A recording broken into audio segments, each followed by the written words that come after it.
There we go. Hey everyone, it's me, Crenshaw. We're here with Dio again, and today we Right. got Arvid Nelson, Band of the Crow creator and writer, and we're just going to be talking about everything that's going on. We got a couple of things going on this week.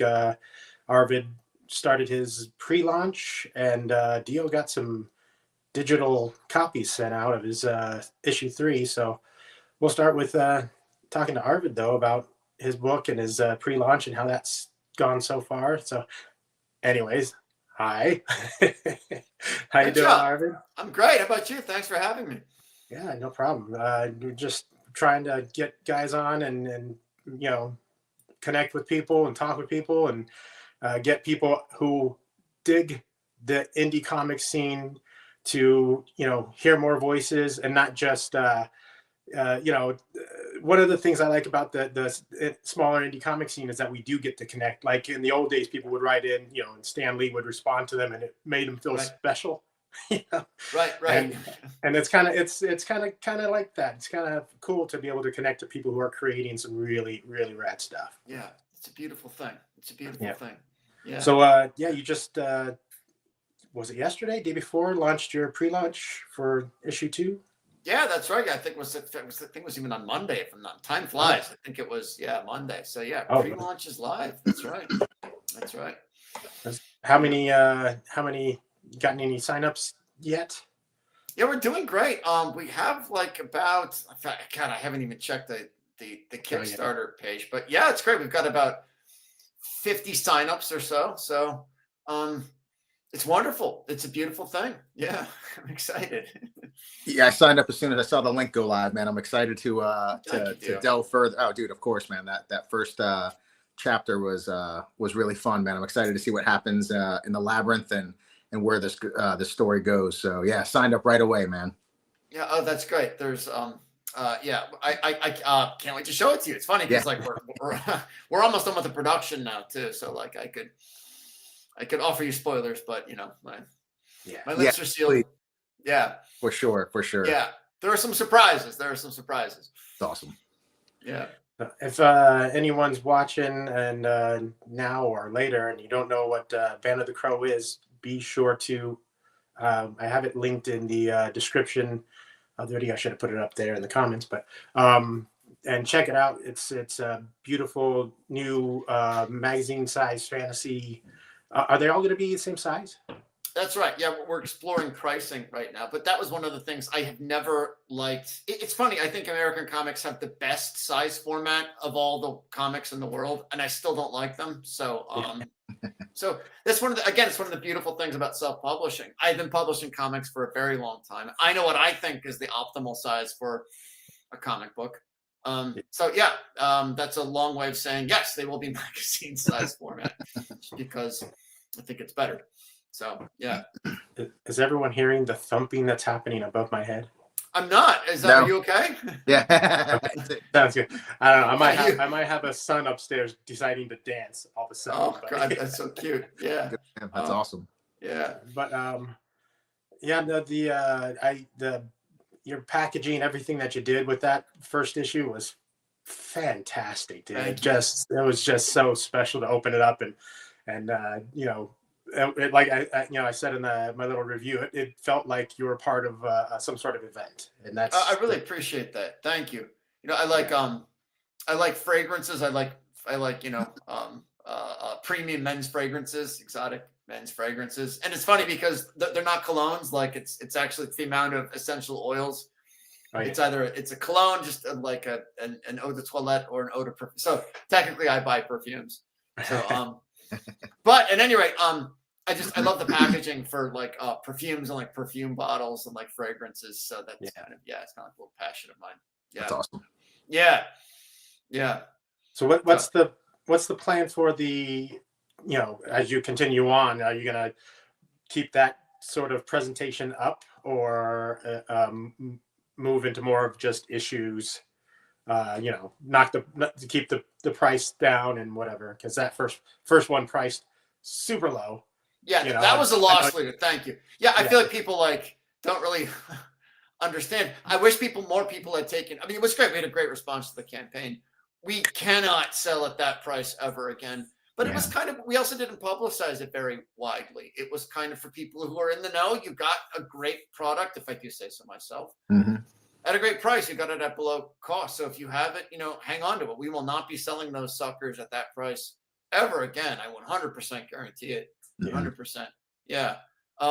But going forward, we always want to make sure that we're giving great deals to our earliest backers. So there's going to be some great deals in the next upcoming campaign. But, sales are not part of our business model, not part of our business strategy. That was the sale. You took advantage of the sale. The sale has now concluded, but we'll have great deals on this upcoming campaign. It was a great idea, man. You got it out. I think people that missed out on it for some reason. I mean, obviously, I saw the response online. Where like, oh my God, I can't believe I missed out on this. So I think you did the right thing. It's like to give them a little taste, and exactly. And everybody that posted what they had gotten, beyond the packaging and everything else, just the book itself, dude. Well written. Well drawn, beautifully written, beautifully drawn. And I think the next one's going to be one of those things where people are going to have that fear of missing out. So they'll be jumping on ASAP, man. So yeah, good idea. Thank you. That is the plan. Yeah. Awesome. Yeah. And so moving forward, what's the, like I said, is the packaging you're going to be presenting the same way each time, or how's that going to work out? Yeah. Definitely. The packaging is, I'm searching long and hard. It's so much fun self-publishing. I mean, I really should have done this a lot sooner. It is so much fun getting quotes and bids and estimates from different vendors, tracking down vendors. We got a great deal on those mailers. For instance, I found a really good vendor, and it's at a phenomenal price. One of our strategies is to overprint. So we always print to offset, but the economy of scale starts to kick in. So if you print, like 50 mailers, it's like $10 per mailer. If you print 1,000, it drops down to like $1.50 per mailer. So that's part of the strategy as well. And I just got I got an amazing quote from a printer right near me. And that's another thing. There's like all these offset printers in my area, like the Hartford, Connecticut, Springfield, Massachusetts area. So not only is the quote great, it's great. It's so cool. It's like comic book tycoon. I can just like rent a U-Haul and go down to the printer, and those are my shipping costs. It's like whatever, like $250 for a U-Haul. That's it. That's awesome. So yeah. I remember last time we had spoke, you said how excited you were to actually go down and be able to tour the facility where you're getting everything printed. You sound like a kid in a candy shop. So that's pretty awesome, man. Yeah, I love it. I love offset tech. I love printing technology. I love offset technology. I've been doing this for a while. It's funny, like in my, I haven't had a straight job in a long time, but I did like a pre-press and graphic design in New York City for a long time. So this is like my bread and butter. I truly love this stuff. So yeah, nice. yeah. I have to. I did a little like cursory research to see if there was any sort of printers available in Boise, Idaho. There might be a couple, but I have to check it out. You never know. You never know. What you want to look for is called, you can do digital printing. It's good. We print offset, which is like higher quality, but if you're willing to take the risk, hey, Jason Sandberg is here. What is up, Jason? Jason is a wealth of knowledge about this stuff. I have learned so much from Jason. Jason, whenever I talk to a new printer, I'm like, so like, are you G7 certified? Do you do a G7 color correction workflow? And they like, their eyes just, they just look terrified. They're like, oh. So yeah. I bet there are some. My hope is that, being a smaller city, not as much stuff going on, I'll be able to find someone who still prints on the newsprint, and then take over that spot from Alterna. Right. Give Peter Samedi a little run for his money. Find someone who's printing those cheap pages. Yeah, I think I love Pete Samedi too. He's a great businessman. I just love that people are like, finding new business, not even a new business model, but just like a new strategy for getting a product into people's hands. Mm-hmm. Yeah. I bought a lot of alternative comics. Like, what the hell? Why not? Yeah, I love the newsprint aspect of it, man. It's it just takes you back. It's a great idea to keep the books low, priced low, and it looks like he's putting out great stuff. Him and his all the people that are publishing through him. So yeah, it's awesome, man. It's a fun space, right? That's great. Space. this little corner of the so-called indie space, you know. It's great. I wouldn't have it any other way. Yeah. God, one thing that they what is it? Blood Realm. Oh, I am nuts about. I'm a Blood Realm. Like that comic is so good. It's awesome. So good. Robert Geronimo. Yeah. Gods and Gears. Is that one of their ones that they're not making anymore? I don't know. I haven't seen that on their website. I haven't either. Check it out. Yeah. Yeah. But alternate. Yeah. What's the one you just said? Blood Realm. Yeah. I got. So good. I think I've got the first 2 runs. So what is that? 8 issues or so. And okay. But I definitely need to continue on. I got basically to the part where the main character Marvel. Oh, the guy's name. Kyron Marvel. Yeah. Where it jumps to the future. That's so cool. It is just God. Robert is just a freaking genius. Like he does everything wrong. They're like, what? You can't do that. He's just like, well, I don't care. Everything is like that. The first page of Blood Realm, I was like, this is weird. Like, what? Oh, okay, I guess I'll. Yeah. All right, I'll keep reading, and then slowly, like by the time it's done with the episode, I was just like, oh my God, this is genius. This is literally genius. He does everything wrong. He does everything wrong, and yet somehow it just makes it work. Yeah. Every page a splash page. Right. Every page is splash page. There's like a lot of narrative summary and captions, which I like. It's the first thing if I see a script, I'm usually like, oh, you started with narrative summary with a caption. You can't do that. Don't do that. Don't do that. But it just goes to show when it works, it works. So yeah. And his and yours, I'm honestly not a huge fantasy fan. Mm-hmm. But like his really caught my attention. Like just the everything about it, the art, the writing, everything. Yours is catching my attention. Rainey's Fiendish. Yeah. What little I've read of that, I'm like excited to get more into that. But it's cool to be able to jump into those realms that you know it might not be your forte. Totally. But you know, if someone's vibing with you, you know how you intake, you know, art, you know, then it's like great. I'll read this. Enjoy this. It's like for me, it's like music. Like I like heavy metal. I listen to a lot of heavy metal, but like I really don't like country music. Like I just don't like it. But but I would rather listen to like really good country music than really lousy heavy metal music. So. You know, I think genres are like that too. Like a good fantasy story is just like good writing. Good writing is good writing. Just like good musicianship is good musicianship. Yeah. I mean, both of you guys, like horror is not my genre either, Dio, but I'm digging your shit, bro. I appreciate it. Yeah. Dude, it is so well written. I mean that sincerely. You are such a good writer. I would love to see this made into like a TV series. This was such a slam dunk. I appreciate that, man. I really do, because you know, I don't think of myself as a writer. You know, I'm just you know, even an artist. I'm just a dude who's just trying to put a book out. So to hear kind words, man, really goes a long way. I really appreciate that, brother. Both of you guys, thank you very much, man.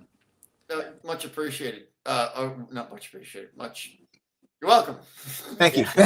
Listen, you haven't eaten today. I get it. That's right. Exactly. Yeah, I am like really about to like fall over here. Yeah. Awesome. Well, you know, a lot of how many of these we've done? Like 5 now. This is the 5th one. You know, we dig into a little bit of the backgrounds of our guests, and you know, where did you come from to get into the comic scene, and you know, your love of comics and such like that.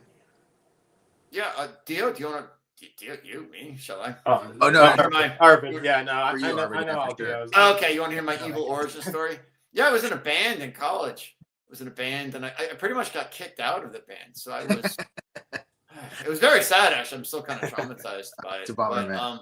Yeah, I sort of fell in with a new group of friends, and they were all comic book writers, and I'd always had ideas about doing movies. So my last, I thought, wow, comics are like kind of like movies on paper.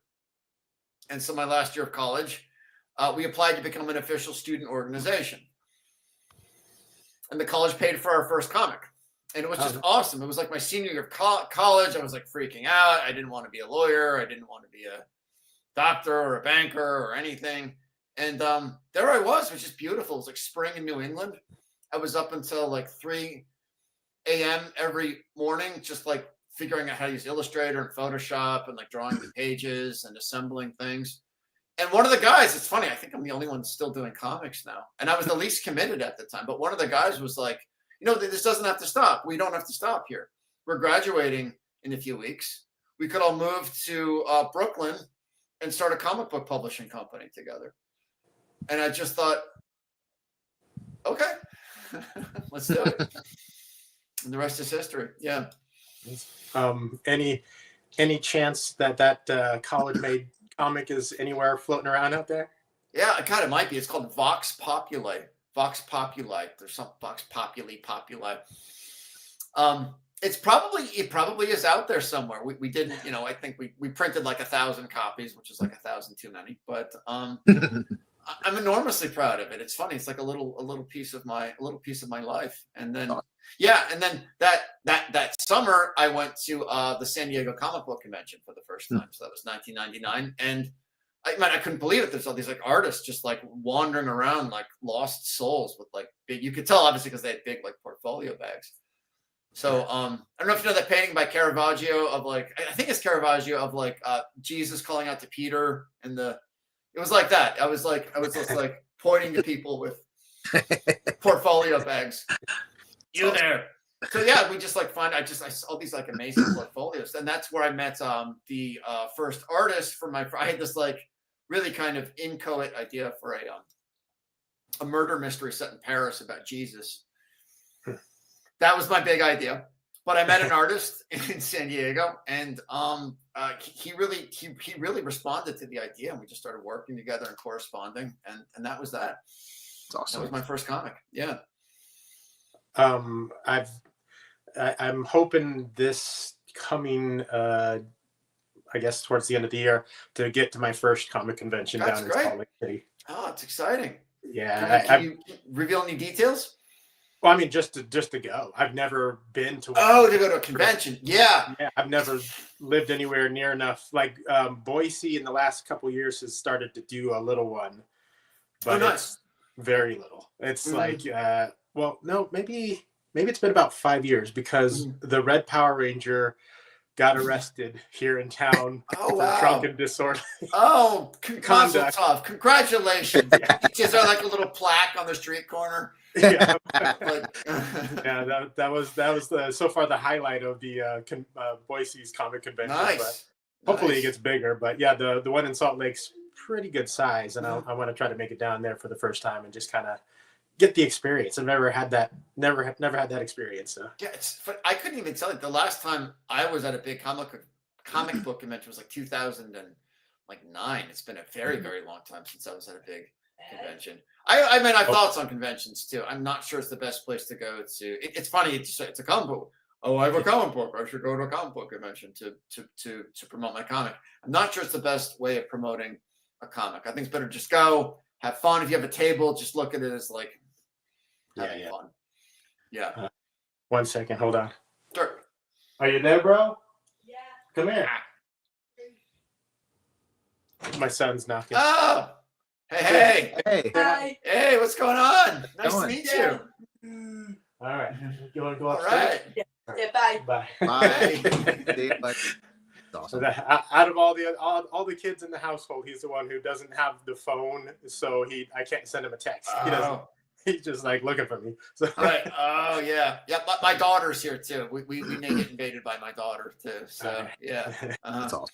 Yeah. But yeah, no. As far as like having anything to take to a convention, that's years out. I've just written a couple things.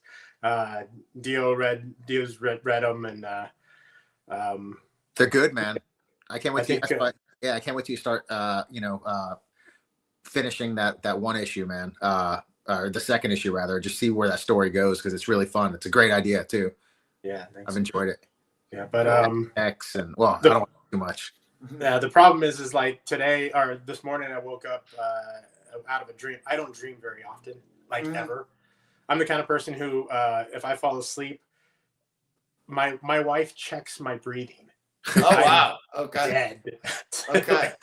So it's but this morning I had this crazy dream, and I woke up and I'm like, I gotta write this down. There's cool. something here. So and now I'm kind of excited about that. Do I start doing something there, or do I stick with what I'm supposed to be doing? Yeah.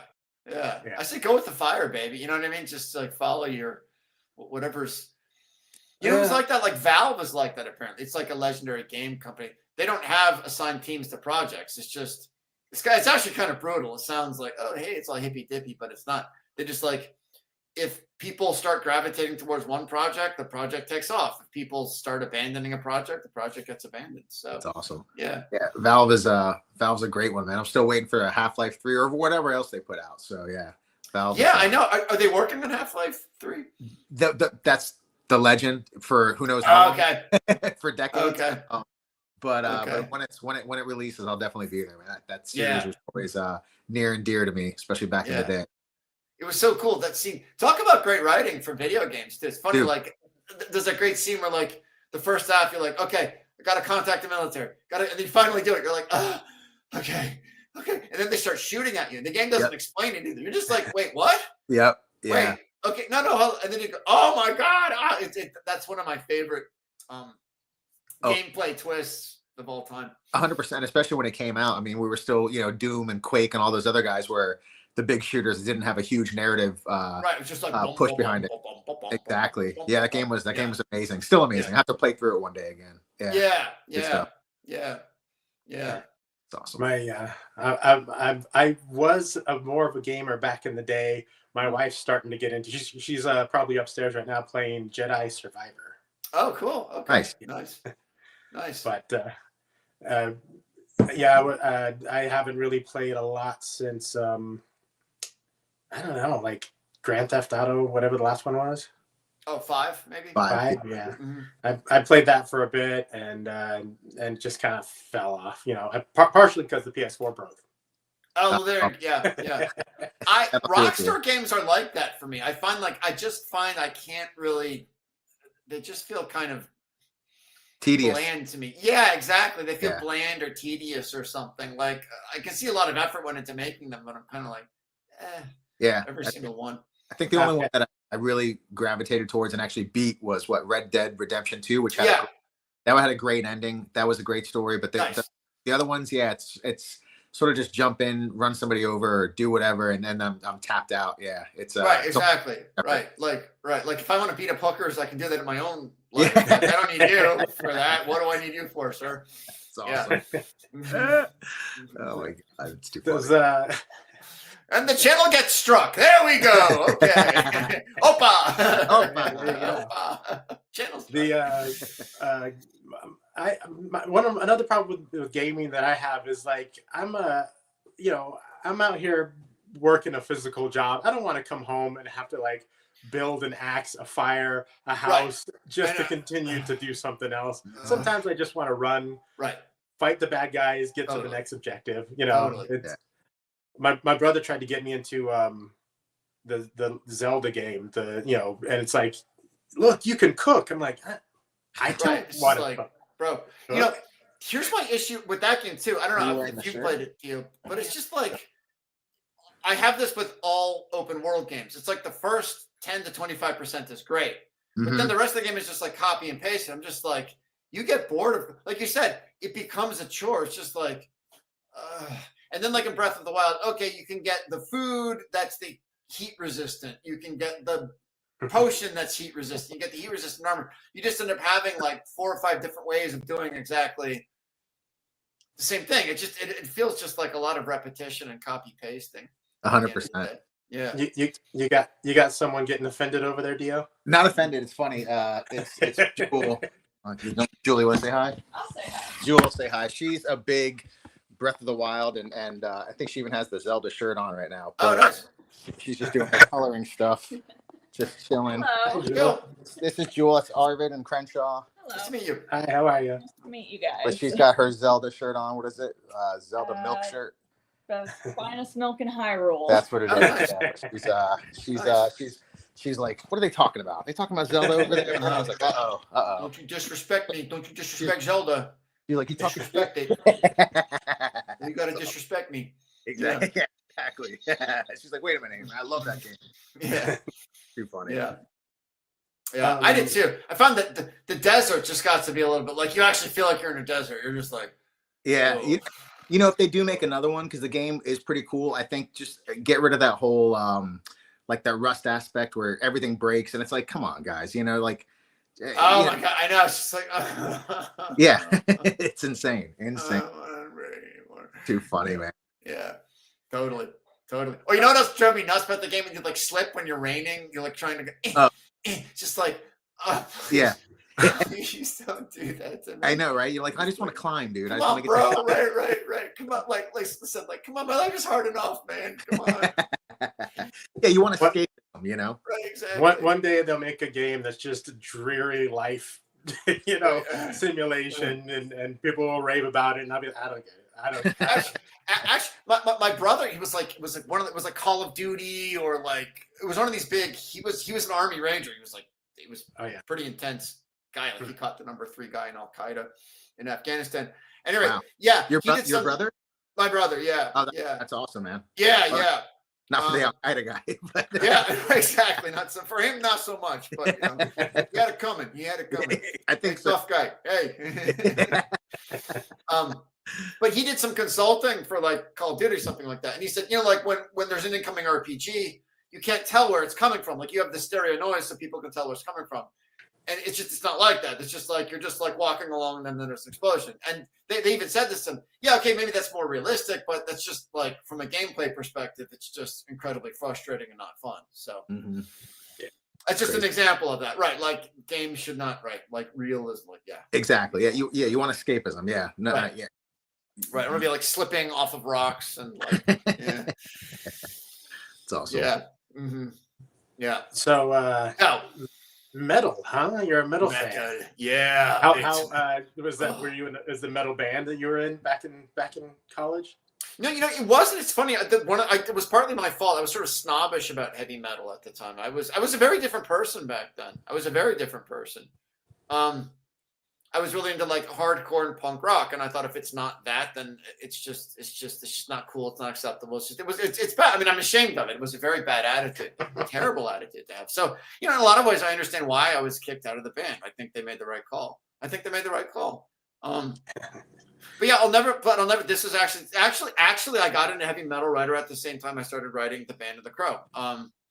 The two things just coincide perfectly. I will never forget my like heavy metal conversion. I was in a Mexican restaurant called Chevy's in New York City in 2009. It was in 2009, and that's where it was born. That's where it was born. My love of heavy metal. Did the Times Square Mexican restaurant have anything? Mexican restaurant, Chevy's. It was not like you know, it's Times Square, so it's not like muy auténtico. Yeah. Like they have that like cheese, the like, you know, the like Tostitos, like. Geez. And they had these mariachi bands going from table to table. And like I'm not super into country music. I'm like super not into like mariachi music either. I mean, like, it's cool, like if you want to listen to that, it's cool, but like I'll pay you not to like play mariachi music around me. So I was just looking for an escape. Another guy had headphones in. Another comic book creator. I think he was listening to like Five Finger Death Punch or something like that, which is actually not one of my. It's funny. It's not even one of the bands that I particularly. It's not like a genre. I don't know what you call it. It's not exactly new metal. That's not fair. Anyways, it's not really my cup of tea. But I just said, Brian, what are you listening to? He said, it's metal. Do you want to listen? And like I put the earbuds in. I was just like, oh my god, this is awesome. I don't know what happened. I was just like, Brian, give me more of this stuff. And he's a big metalhead. He actually has more diverse taste. He probably doesn't like me. I think he's kind of a you know, leftist progressive or whatever. I hope we're still friends. I love you, Brian. But at any rate, he gave me like a lot of good recommendations, and I started like, yeah. So has Band of the Crow been around for? This is a 16-year gestation, then, right? I mean, you said you got metal at the same. That's awesome. Okay, so this has been your big passion for a long time, man. That's long time. Yeah, I would have thought it would have been easier to publish I thought, oh, surely it'll be easier the second time around. It has been orders of magnitude more difficult getting this published. Orders of magnitude more difficult. Wow. So, I mean, I didn't want it, to be totally honest. I didn't want to self-publish. It's the last thing I wanted to do. But I just feel like I'm out of other options now. So, yeah. It's been What intense. start- It's been a long draw. It's been a yeah. What started cooking the idea of the Band of the Crow in your head? Like, what was the stimulant that started it? Yeah, I think it was a band called there's a genre called doom metal. It's called doom. It's not as bad as you think. It's actually more like accessible and palatable than other forms of metal. I got seriously into doom metal. I got like I still am. I'm like it's probably past. I think the moment is sort of past for doom metal. You know, I mean, that's how it goes. Like genres kind of come and go and they rise and fall. But that genre was really just huge at the time, right around then. And what it is, well, it's singing, so it's not the scream. The screaming kind of turns some people off, which I totally understand.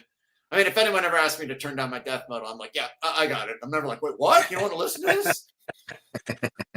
Or someone goes like, so how do I get into death metal? You really don't. You really don't. Like, it'll find you. It'll find you. Doom is not that way. Like, and the drums tend to be less. It's usually not that kind of double kick blast beat that goes. It's not. It's more kind of like splashy, kind of like glittery, kind of like a rock percussion kind of a sound. So it sounds like people who don't like it call it hippie metal. It's kind of a derogatory term for it.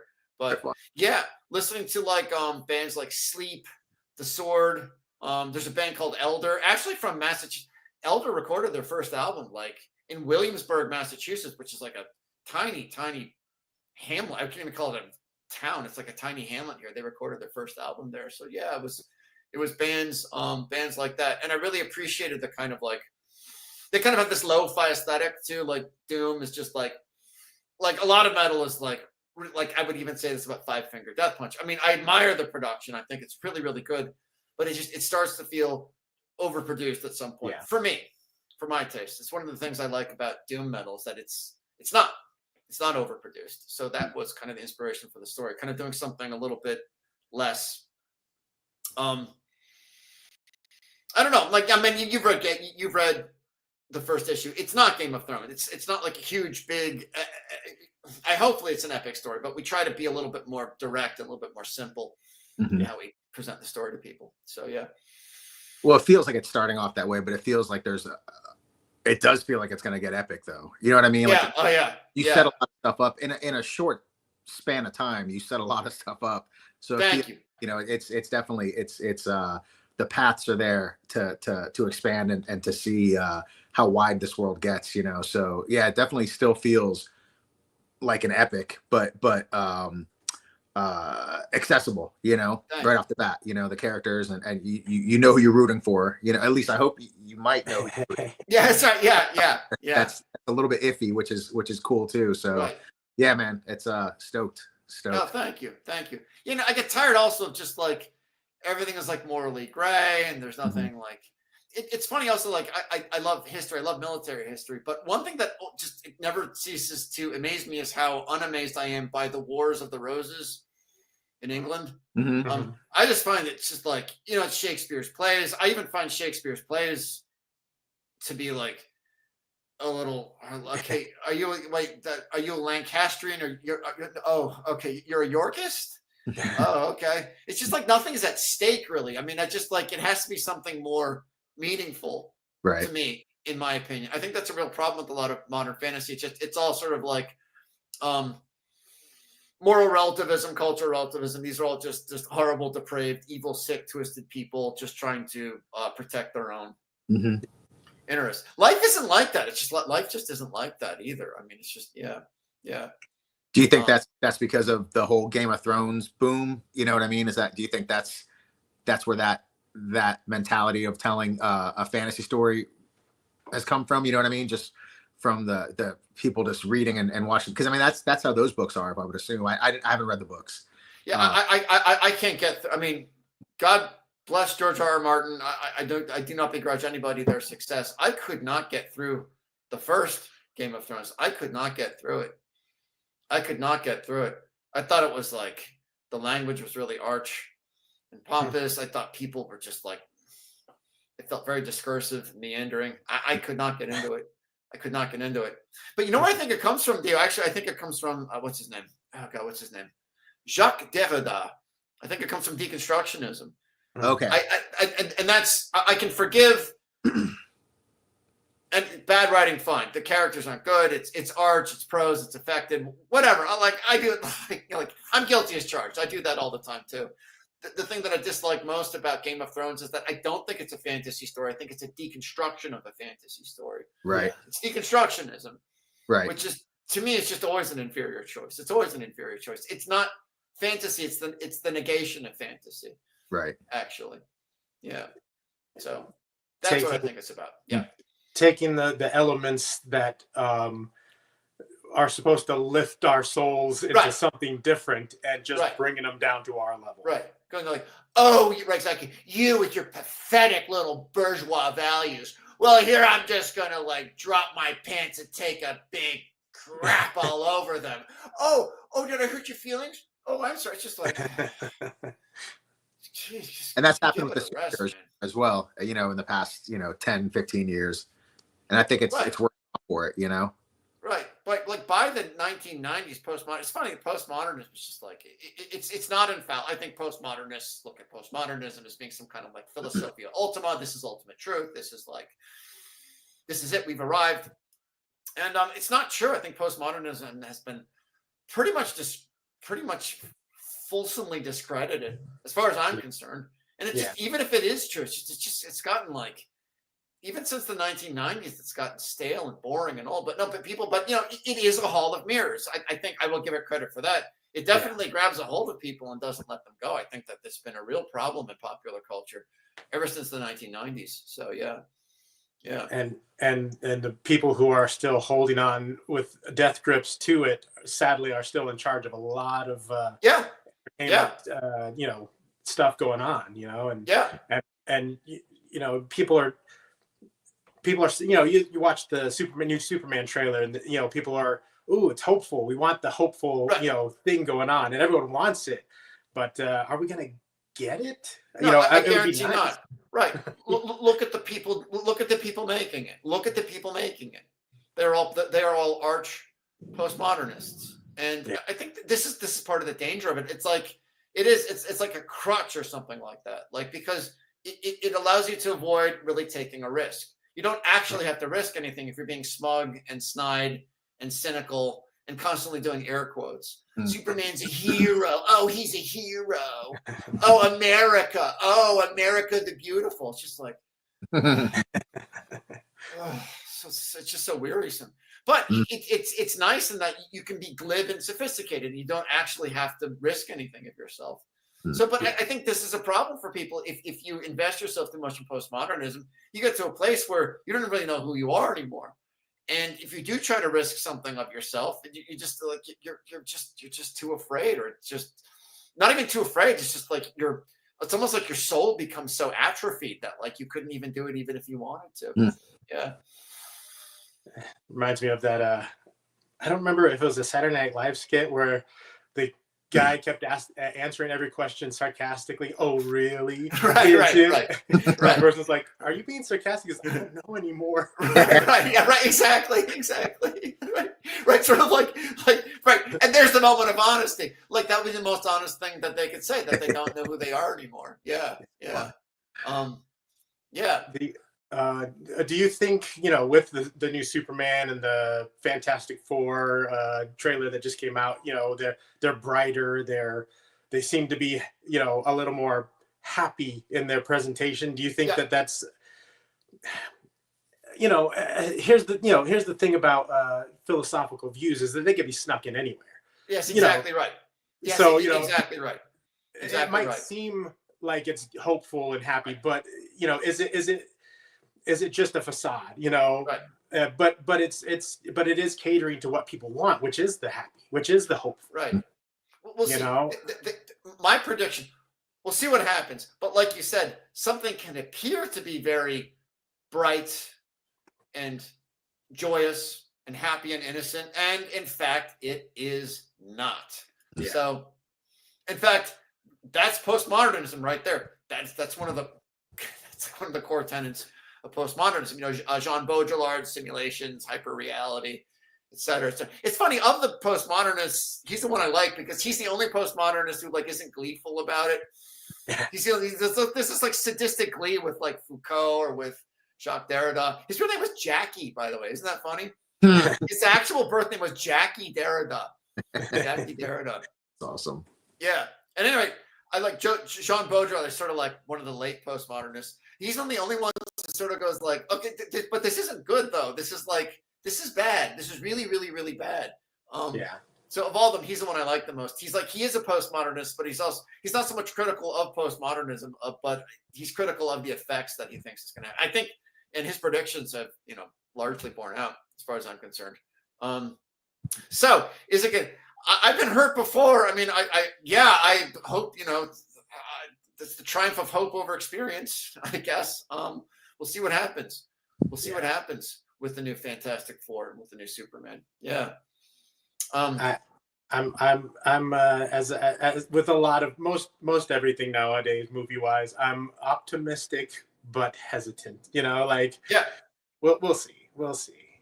I think this is part of the problem again, but this is part of the problem of postmodernism. It's all about brand name recognition. Why aren't people creating original stories anymore? We're still telling Superman stories.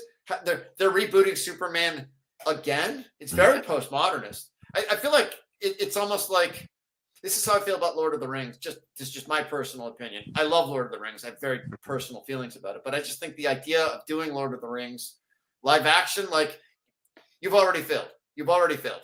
The premise is that's just a bad premise. And that's how I feel about, even if the Superman movie does really, really well, I sort of don't care because I just think it's based on a false premise. Tell a new story. Do something new. Do something new. Another Fantastic Four movie? Do we really need that? I mean, imagine if in the 1960s they were still doing like Doc Savage stories or whatever, or Edgar Rice Burroughs stories. They weren't. They were doing new things like the Fantastic Four. So why are we doing that? Why are we so fixated on these ancient, decrepit characters? How many Fantastic Four stories can you really tell? Yeah, it'd be like through the 30s, 40s, 50s. It's just continual reboots of Moby Dick. Right, exactly. Yeah, right. So it's just like, oh my God, get over it, man. God, okay, yeah, the whale bit your leg off, bro. Get over it. Get over it. When we all know that the only one worth watching was the Tom and Jerry Dickie Mo. That's right. Yeah. But so with your book that's coming out, like I said earlier, Dio just sent out those digital copies. Did you get into that one yet? Did you get? I haven't. I really want to wait until Dio. I'll wait. I'm with you forever. I appreciate that, bro. I will wait as long as it takes. I really like reading things physically in front of me, so I'm going to wait for that. Well, thank you. I appreciate it, brother. It shouldn't be much longer. So, and then issue 4, Jewel is over there. Well, she's working on another commission right now, but issue 4 is almost done being colored. Yeah. So. Oh wow! Really? Issue 4? Yeah, like halfway done being colored on that one. So, and then the letters, next campaign, everything's gonna be done. Great. I did number 1 and number 2, and just and have it ready to roll as soon as I hit live. But yeah, so issue 4 is pretty close to being done. Excellent. And that's it. But yeah, I'm with you on the physical. I've just gotten accustomed to reading stuff digitally, just because of Jules' iPad. Yeah, which is sort of nice. But I still love, that's my love is just the tactile feeling of flipping a page, and you just can't get with me too. with the iPads. Yeah, no, me too. The reading flow on digital just doesn't feel the same. Right. For sure. But I did get through your issue 3 and without spoilers. Just crazy. It's so good, but it's crazy. I can't wait. I don't know how you do it. Like there's all these weird different elements, but just you write with such confidence. You're just like, okay, like I'm buying it. Every single scene feels authentic. And I just love that every time you're with characters, whether it's the local cops or the 2 women, or that like traveling, I don't want to give any spoilers, but there's that like mysterious traveling guy starts. I mean, what a great opening too. It's such a great opening. It's intriguing. It's a hitchhiker because it's kind of like, that's already kind of like it's kind of an intense situation to be in. It is just such a great way to grab the reader. But every character you're with, you feel like, wow, they are the stars of the story now. and they are acting like they are the stars of the story. They're not just doing things in service of the plot. They're just doing the things that they would that like a person would do in these situations, given their personality traits. I think it's just awesome. Thank you very much, guys. I appreciate that big time. I wouldn't say confidence. I would say it's stupidity. Yeah, just plodding along, right. hoping it works. Same thing, right? Yeah, opposite sides of the same coin. Some of the best scenes are with the police, with the That's local what I was police. just about to say. Yeah, it's great. It's very believable, and they've got their own little world, right? Yeah. Are we gonna get any more of them? Are they done? Yes, actually, yeah. Oh, awesome. There's definitely it's things come back to that because the ball is rolling in that part of the world later on, and obviously what has happened in that area has to be investigated by somebody. So yeah, they definitely make an appearance again. So yeah, for sure. They were a highlight for me. Like their banter, their where it's a serious situation, but they're doing their best to like get through it with lightheartedness, and it was just great. It's so great. Thanks. And I appreciate it. And they're not Keystone Cops, but at the same time, they're not super soldiers either. They're just kind of like average people trying to like figure out what to do in a very stressful and unusual situation. Right. It's great, but you're not contemptuous of them too. Like, yeah, they make good decisions, they make bad decisions. Right. Yeah. People. Right. Right. Yeah. I as well as I can try to make them feel as somebody that that you would, I try to make them feel as real as I possibly can. Right. And I'm glad it seems like it's working out, man.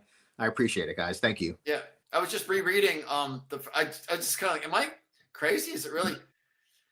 I was just flipping through them again today. Like, no, it's really this good. Yeah, it really is. Wow. Thanks, man. I really up to a second reading. Yeah. That's awesome. Thank you. Yeah. When do you think about you'll get those physical copies out? Do you?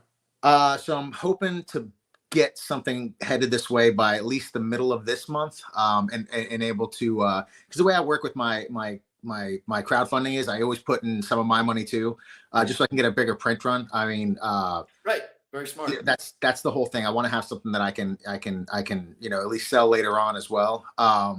So I think by the middle of this month, I'll get the ball rolling.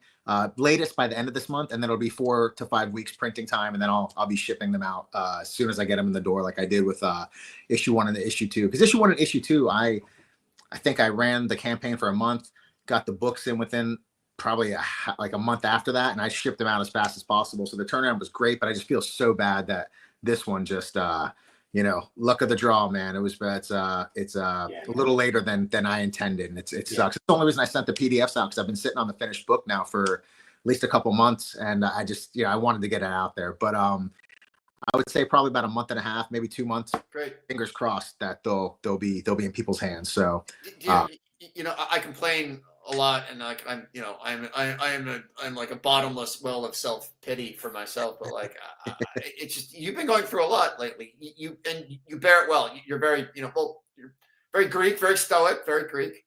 You bear it well. You don't complain about it. I had no idea you were going through all that stuff. I had no idea.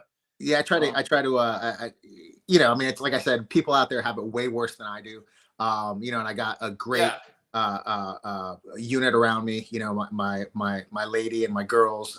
So it's been, things will always turn around. They always have, I mean, I've gone through stuff before in life, and I've made it through, the hair, but yeah, everything else. So it'll work out. And nobody wants to hear me.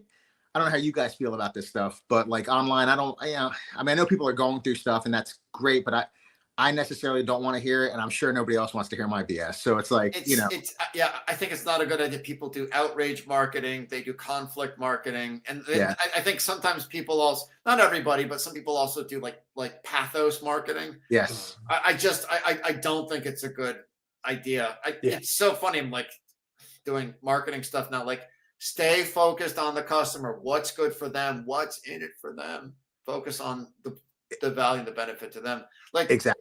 Yeah, in my opinion, the word support should never appear in a marketing tweet. Support me. Don't say that. Don't say that. Don't say that. Talk Yeah, about the benefit that, exactly. that readers I get. want you to get, just that same way you are and same way, Crenshaw will be when his book comes out, which is going to be, it's going to be good stuff. It's less about supporting me as much as it is. I want you to enjoy what I got to give you. You know what I mean? Yeah, right. Like, Exactly. Exactly. We all three of us love what we're, I love the world I'm in. I can tell what you wrote, you love that world and those characters. I just hope somebody else can take that into their hands and feel the love that we have building those worlds, less than padding my pocket. You know what I mean? Right. Money, great. Don't get me wrong. But that's not where, same thing from the whole, the punk rock upbringing where, Crenshaw, you as well. And Arvid, that whole punk rock, I just DIY, I just want to get it out. I just want you guys to feel my passion and guys are, and that's where it's at. There's like in the original Muppet movie, like Dom DeLuise, he plays a Hollywood agent. He just happens to be in the swamp going by Kermit. And Kermit at first he demurs, oh no, I don't want to go to Hollywood. Just think about it, you can make millions of people happy. And Kermit goes, I can make millions of people happy. And that's kind of like his little eyes, little froggy eyes, so he gets stars in it. Yeah. That's awesome. Dom DeLuise, man. I gotta go watch. Yeah. Every once in a while I'll rewatch the outtakes from Cannonball Run. Oh, really? Just because they're so funny. Just the ending credits where they're, Burt. Oh, right. Yeah. Apparently, those are real like races that they did too. Apparently, I was looking at the Wikipedia. They actually did these like crazy cross country. Isn't that nuts? Races. Yeah. I guess you just like if you got pulled over, like that's time out. You just had to avoid law enforcement. You just had to kind of avoid them. So funny. Yeah. That's called filmmaking. Right. Yeah. Exactly. It wasn't all on a green screen and right. No, that's such a cool idea, right? A cross country race with different teams. It's just right. Exactly. They don't do original movies like that, right? Cannonball Run is just like a billion times more interesting and original and creative than whatever Batman reboot part 15. Yeah, I don't know. Yeah, give me Burt Reynolds. Yeah. Sorry, what's that? I was to say it's that corporate machine, where it's just, that's what we're in, right? There's still a lot of good stuff being made. You just don't hear about it as much. It's not the superhero. Right. Right. Yeah. They think it's going to make money. It's got that name recognition. So of course you're going to reboot it as much as you possibly can. But there's still a lot of good stuff out there. That's, that's the thing that sucks too, is that there's a lot of stuff out there that nobody talks about. There's a lot of good horror being made. There's a lot of good drama being made. But it's just that, everybody's focused on this, this hollow, corporate, superheroes. Look, I loved the MCU when it came out. It was fun because as a comic nerd, it was cool to see those characters come to life. But it's so boring now. If I want that, I'll read the original. Just like 100%, you were talking about Lord of the Rings. 100%. Yeah. No, I thought Endgame was aptly titled. I thought that was. Yeah. It was. Yeah, that's what it was. That's what it really was. I'm a firm believer. I think there's only so much juice you can squeeze out of every lemon. I just people say, oh, these characters are eternal and they're bulletproof. It's very postmodern. We can do whatever we want with Spider-Man because it's very postmodern. Yeah. It's very, dare I say, Baudrillardian. But it really is. They just we can do whatever we want with them. It doesn't matter. As long as I got Spider-Man, you can do whatever you want. Like, no, you can't. This is amazing. Disney has lost $3 billion with the B dollars on Lucasfilm. Wow. Oh, that's I can't believe they billion with a B. Yeah. You guys had a cash cow and you just decided to let every director, you not even have a focus of what the story should be before you set the actors on in their mark to start filming and you guys screwed that up. That's crazy, man. That's so crazy. Yeah, it's done. It's been done for a while. So I know a lot of people are sad about it, but to me, it's like as soon as he signed his name on the dotted line, anything that was made, whether it be good or not, it was always going to be fan fiction. So it's like, we had that grand era of Star Wars back in the day. So we stopped. Look, the prequels got shat on a lot, but I think they're way better than anything that's been put out since. I haven't seen any. Because I am not a defender of the prequels. In fact, I think the problems with Star Wars actually predate Disney by a very, very, very long time. I think the problems with Star Wars actually predate the prequels even. In my opinion, I think there have been issues with that franchise or that IP for a very long time, very, very long time. But like, I just like having not seen any of the Neo Disney Star Wars movies. Just like, it's worse than the really? Well, I'm almost curious to watch one of them now. Yeah, I mean, for shits and giggles, maybe you should, you know. Yeah, like the one, the acolyte, like I've seen like clips from it. You're just like, you can't, like, really? Oh my god! Crazy. Oh my god! The Power Rangers biker team from Book of Boba Fett Right. was beyond the pale of like what is acceptable Right.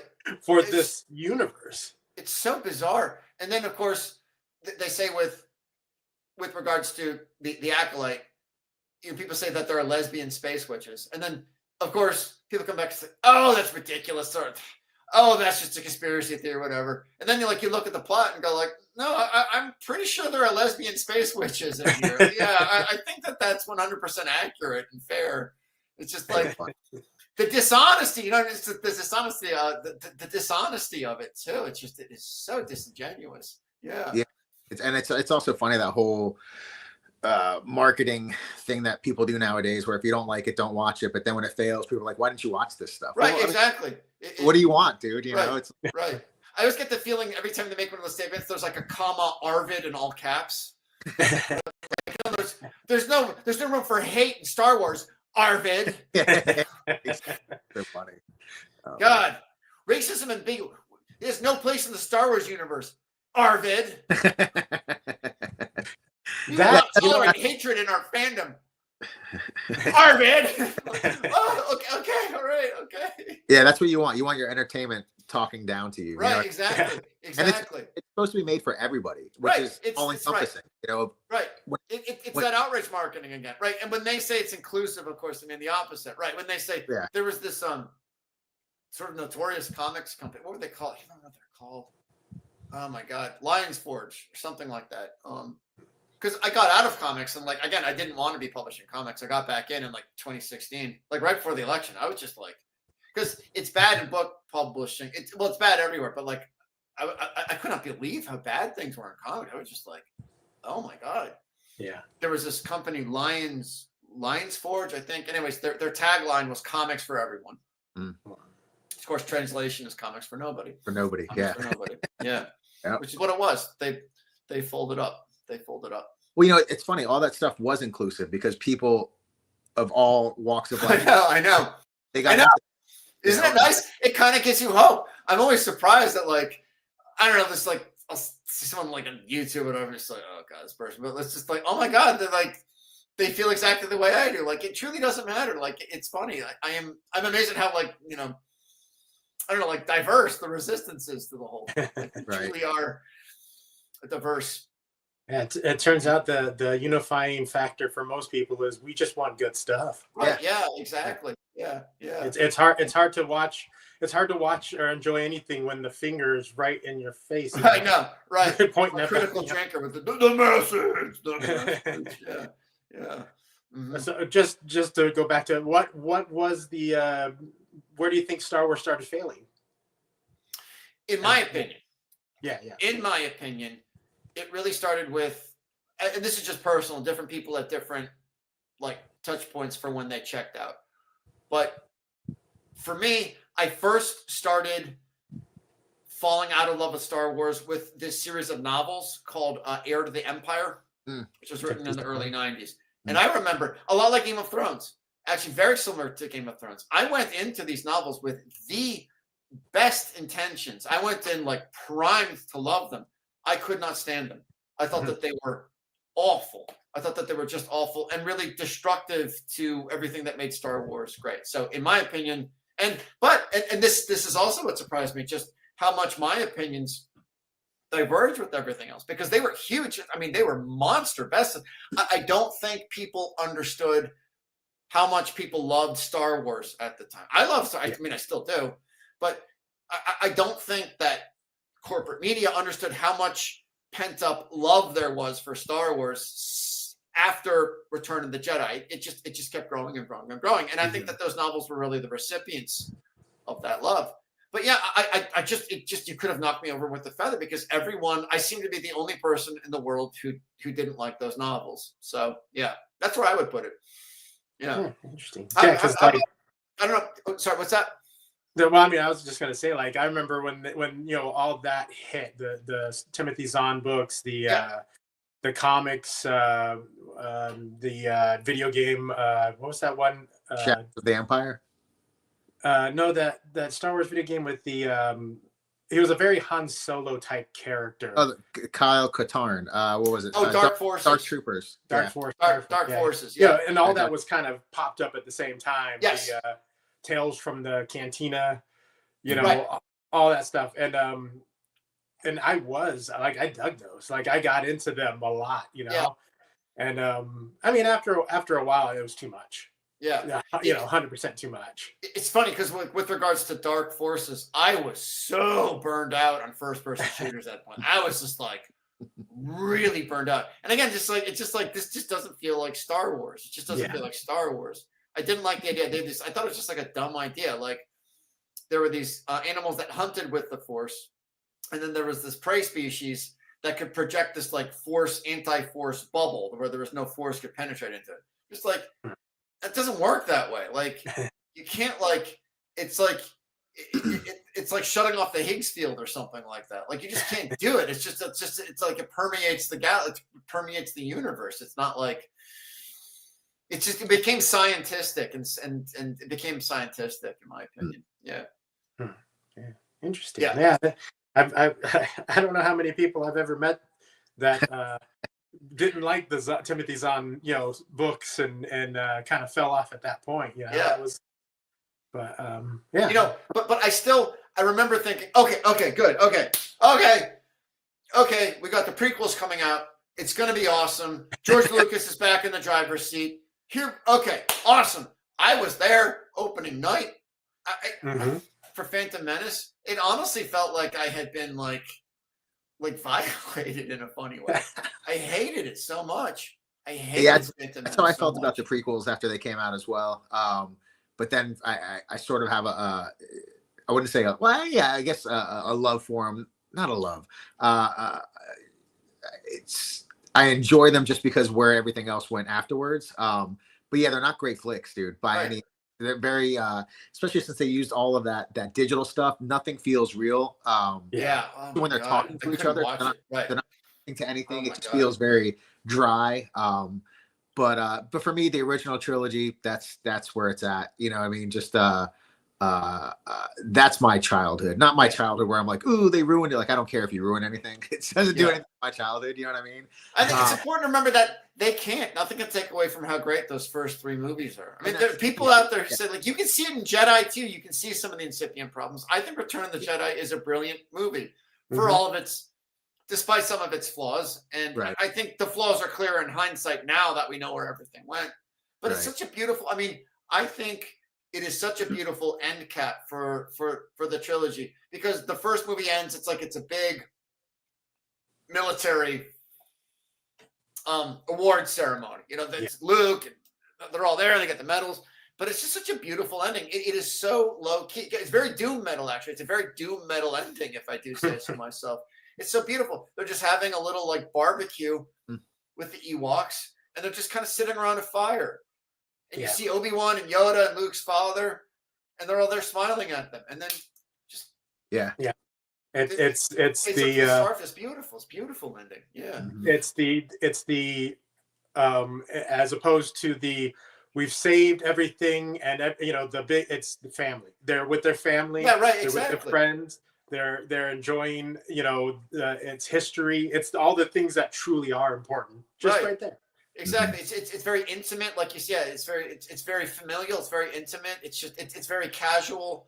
And it's natural. Like with the as far as like the Ewoks, they're in this just it's a natural setting. Yeah.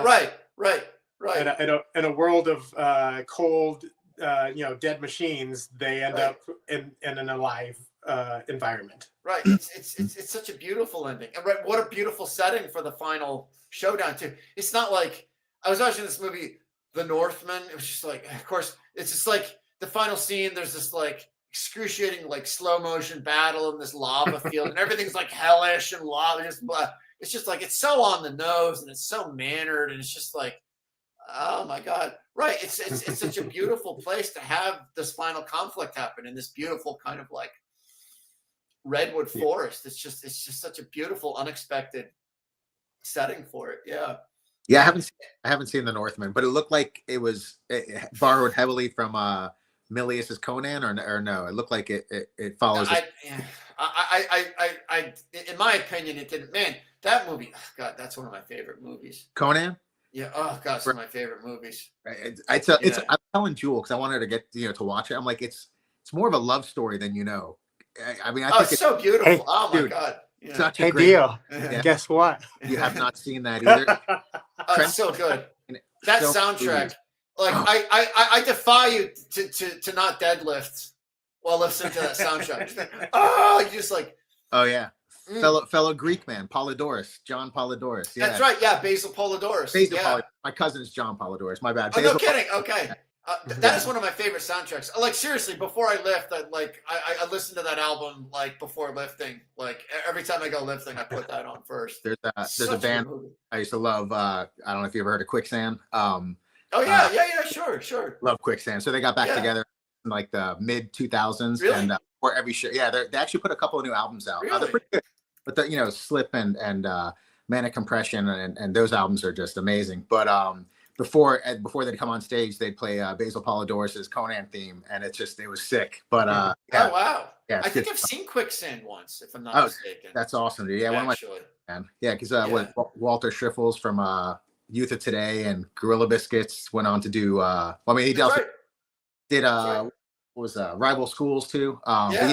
Quicksand's one of my favorites, man. I used to be There was this place, Trash American Style, in Danbury, Connecticut, which is where Youth of Today is from. I used to be so into all that. It's funny. I don't listen to it at all anymore. It's so funny. I just don't listen to it all anymore. Yeah, Quicksand's one of those bands I can still listen to.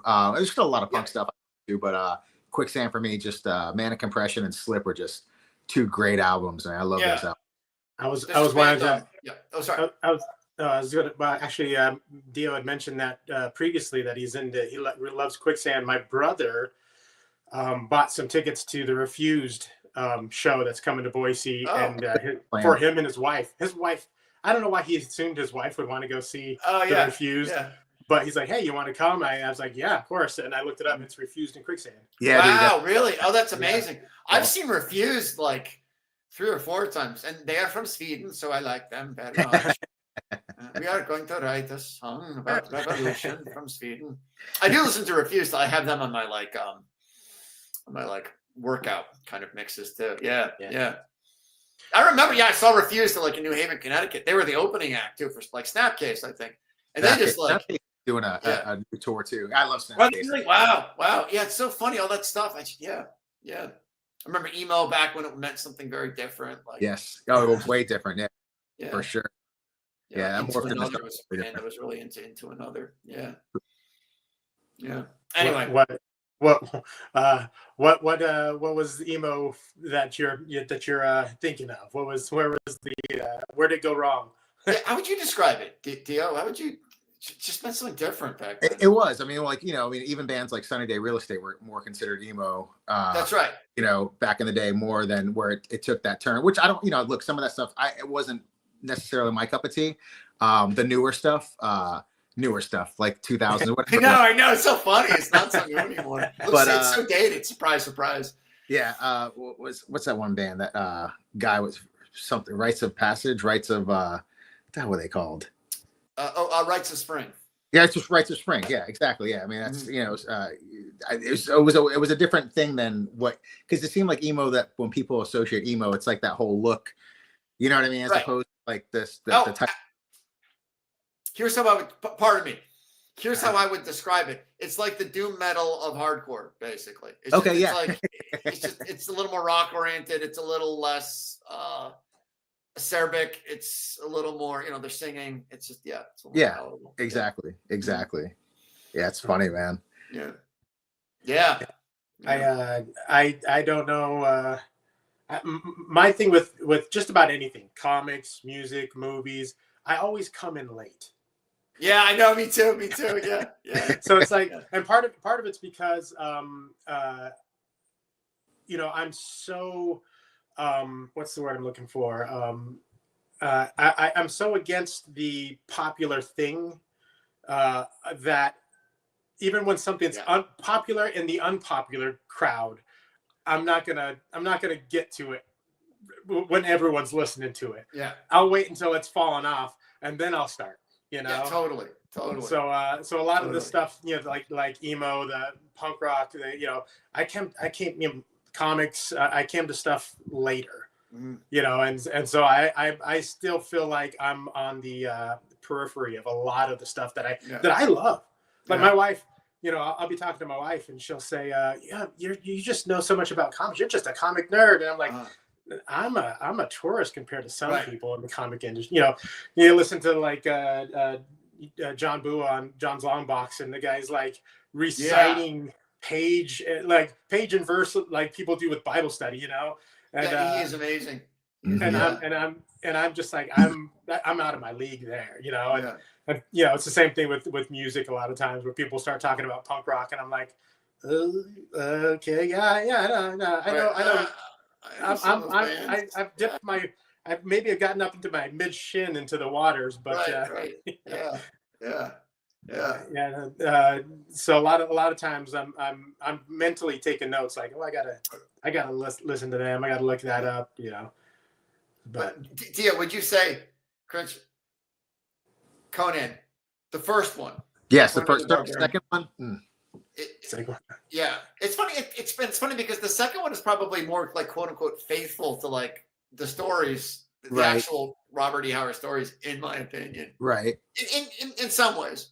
Man, that first movie is just it might be my favorite movie. It's such a good movie. It's one of my favorites. Like I said, it's just everything about it, man. The journey, the love story aspect of it, the companions that he has, and the villain, you know, is just awesome. It's my favorite movies. And like you said, that soundtrack, dude, is so good. Just the whole thing. Jewel's gonna watch it one day, right? Yeah.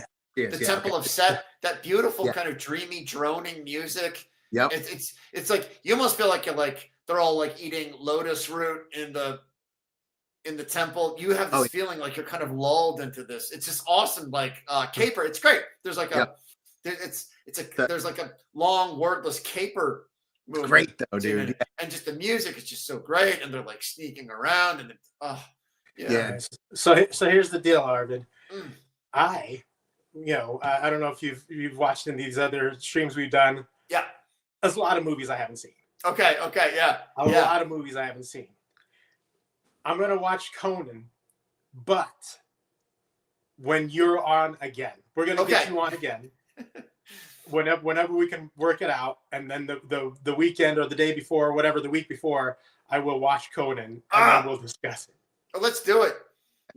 Because this is a thing that me and Dio have talked about is me watching movies that everyone else loves and they've seen a million times, and how I react having not seen them but being a part of the generations that appreciated them. Right. You know, and what my takeaway will be. Yeah.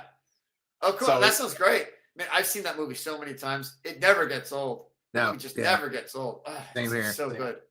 So we'll have to work that out sometime. That sounds great. I am always down for Conan Barbarian. Such a good movie. Nice. Awesome. What's her name? Sandal Bergman. It's great because she's so believable in it too. It's just like she actually like. She just pulls it off amazingly. She's not the most beautiful woman in the world, but it's believable that Conan will fall in love with her, and like she truly like he sells it. She just sells it for sure.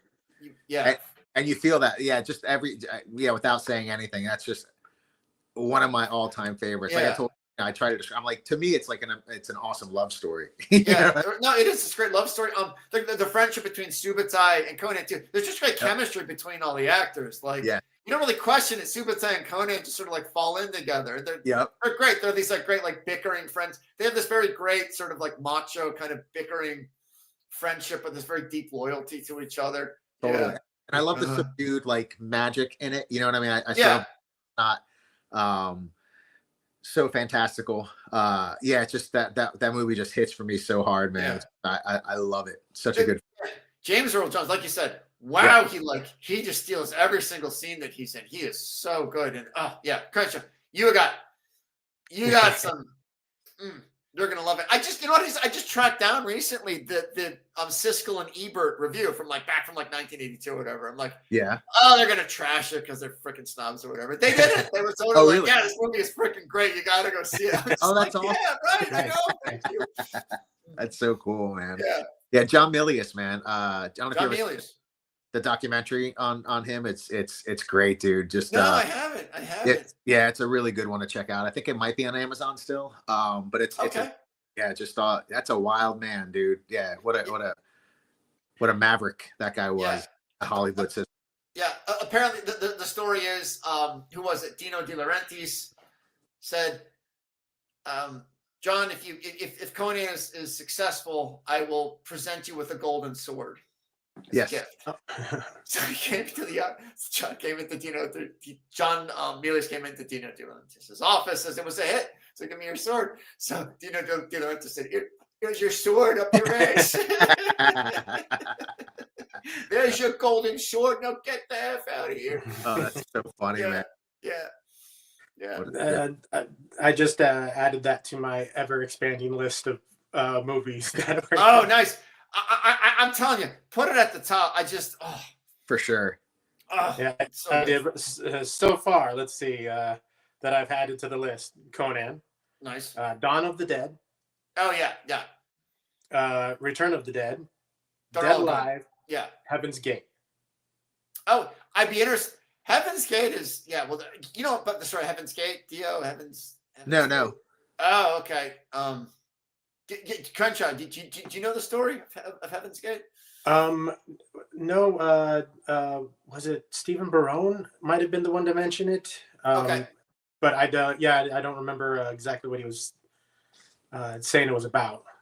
Okay. Well, it's like the story of the movie. It is one of the most spectacular flops in the history of cinema. It's one of the biggest disasters of all time. Michael Cimino, the director, had just come off of The Deer Hunter, which is a very, very good movie. So he had a lot of power, and he made Heaven's Gate, and he started getting into a war with the studio over it. He was massively over budget. He wouldn't let the studio executives come in to see the cut as he was doing it, and it was a huge disaster. I mean, it catastrophic bomb, and it ruined his career. Oh wow. Forever. So that's why Michael Cimino, you think, oh, The Deer Hunter, why hasn't this guy done anything else? It's because of Heaven's Gate. Oh wow. Yeah, it's about the Johnson County War. It's considered to be the last great epic of the Wild West. It's like from the 1880s. It's like at the very end of the Wild West era. Some people like it. I do not. I think it bombed in my opinion. Some people are very, very fervent defenders of it. I'm not one of them. I don't think it's a good movie. So yeah. Speaking of flops and movies that ruin careers, there's a good documentary on the making of that was a 90s Island of Dr. Moreau with Val Kilmer. Oh, really? But the documentary is insane, dude. They hired a guy who did was it Hardware? I think it was like a desert like sci-fi movie. Wow. And long story short, the production on it is nuts. Where the story goes is way more interesting than the movie itself. But it's I think it's called the Monster of Dr. Moreau. I'll have to look it up. Okay. But it's such a great documentary, and the twists and turns. Because Brando was on it. It talks about his wild antics. It talks about Val Kilmer's wild antics. But it's really funny how the director got kicked off, and there's a bunch of the crazy stuff that happens. But it's a fun watch about a movie that was just a debacle from the start. And this documentary is, I think it would make for a good movie itself. But really? It's a wild story. I'll have to look it up. I'll send you guys a link, but it's please. For sure. I remember liking that movie when it came out too. I thought it was really like weird and well done and interesting. Wait till you hear the story. Yeah, it's okay. I had no idea. I'll have to check it out. Yeah. It's interesting. I'm wondering, movies that we liked when we were younger, with DVD, Blu-ray, and stuff, and the special features, right? Right. We're talking about these weird facts of production, and these things that happen on set, and all these things. And a lot of that does come from watching the special features and the commentaries and stuff like that. Like, I miss that. I really miss that a lot. And watching the streaming movies, and if I like a movie, I might want to revisit and see what was happening during, and it doesn't happen as much anymore. I kind of miss that. I do too. Man, DVDs were such a great thing. Like you said, all the commentaries and the extras you could get on the DVDs. It was a beautiful thing. Yeah. I'd take a couple road trips with a buddy of mine when about 20 years old or whatever, and I would plug in the portable DVD player into my stereo. Oh wow. And we would listen to commentaries on the drive to California from Idaho. You know? So yeah, that kind of stuff. It was there was a time where I was really actually into that kind of thing. I don't know why it kind of fell away, but probably when streaming happened, and I didn't have those handy. It's one thing to just throw it on. It's another thing to have to go search for it on YouTube. 100%. I don't think they put them on they cut the cost and all that stuff on Blu-rays now, which can afford that space. They don't really put that on Blu-rays that much anymore either. Really? That's too bad. Yeah, it's a bummer. Yeah. It is a bummer. Yeah. And gentlemen, I am like, you're right on that time. my blood sugar is like negative. For sure. Yeah. All right. We'll wrap it up. You want to let people know where they can go to get more of your information on your amazing Band of the Crow? Yeah, thanks. Yeah, it's join.thebandofthecrow.com.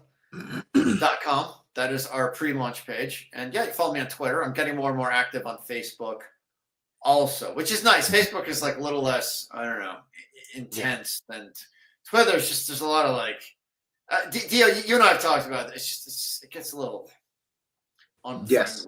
No, it does. It does. It's just like, so like I'm more and more active on sort of migrating to Facebook. I've noticed that recently too, man, which is cool. So yeah, I got to start getting more often.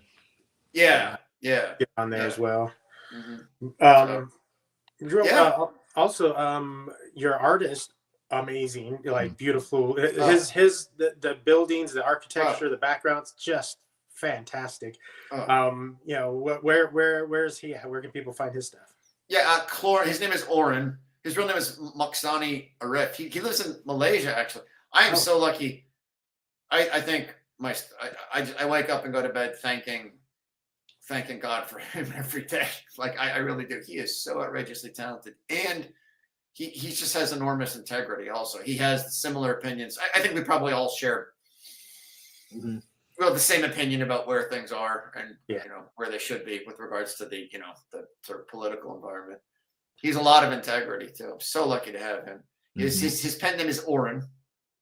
Is at Chlorinology is how you can find him on Twitter, and he's Maksani Arif on Instagram. Yeah. He's one of my favorite people in the world. Wait till you see the new stuff he's doing. Can't wait. Yeah. Oh man, I'm bursting at the seams. Yeah. And then Dio, is you as well. Like, where are people heading to learn more about your issue 3 and upcoming? At Reckoning Comics, I think it is on Twitter. That's how prepared I am. I can never find you on Twitter. I keep on typing like Dennis. And then on Instagram, I'm not really all that active on there, but it's DJ_ Reckoning, I think. You know what? Actually, I want to give you my address because I'm not too sure. You can find it in Gainesville, Florida. That's right. Yeah. just knock on the door. Right. What could go wrong? Right. We've never seen that go wrong in our little sphere of independent comics. Yeah, just give people look. Don't worry about it. It's awesome. Yeah. Right. So. Yeah. All right, and you're going to be working on a website next, right? Is that what you said last time? For me or Arvid? Yeah, for you. I have the domain. That's awesome. What I want up and going is a nice website, and then find somebody who's capable to put it together so it doesn't look like Crayola. I might be okay at some things, but I'm not many. So I'm gonna have somebody put that website up, and it should be hopefully before the end of the year have that up and running. So, all right. Well, we're gonna get people to bed, get people fed. So thank you for watching along. Anyone who was and will, we'll see you all later. Have a good one. Good night, guys.